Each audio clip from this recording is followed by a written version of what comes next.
ಹನುಮಾನ್ ಚಾಲೀಸಾ ರಚನೆಯಾಗಿದ್ದು ಜೈಲಿನಲ್ಲಿ ಅಂತ ನಿಮ್ಗೆ ಗೊತ್ತಾ? ಈ ವಿಡಿಯೋ ಪೂರ್ತಿ ನೋಡಿ. ಇದು 16ನೇ ಶತಮಾನ. ಮೊಘಲ್ ದೊರೆ ಅಕ್ಬರ್ಗೆ ತನ್ನ ಅಧಿಕಾರದ ಅಹಂಕಾರವಿತ್ತು. ಒಮ್ಮೆ ಸಂತ ತುಳಸೀದಾಸರನ್ನ ಕರೆಸಿ, ನಿನ್ನ ರಾಮನ ಪವಾಡ ನನಗೋ ತೋರಿಸು, ಇಲ್ಲವಾದರೆ ಸಾಯಲು ಸಿದ್ಧನಾಗು ಅಂತ ಸವಾಲ್ ಹಾಕಿದ.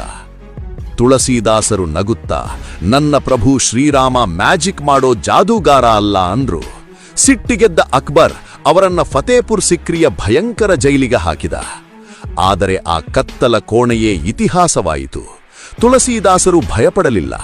ಬದಲಿಗೆ ಹನುಮಂತನನ್ನು ನೆನೆದು ದಿನಕ್ಕೊಂದು ಶ್ಲೋಕದಂತೆ ಬರೋಬ್ಬರಿ 40 ದಿನಗಳ ಕಾಲ 40 ಸಾಲುಗಳನ್ನು ಬರೆದರು. ಅದೇ ಶಕ್ತಿಶಾಲಿ ಹನುಮಾನ್ ಚಾಲೀಸಾ. ಸರಿಯಾಗಿ 40ನೇ ದಿನ ಅಕ್ಬರ್ ಬೆಚ್ಚು ಬೀಳುವ ದೃಶ್ಯ ಅಲ್ಲಿ ನಡೆಯಿತು.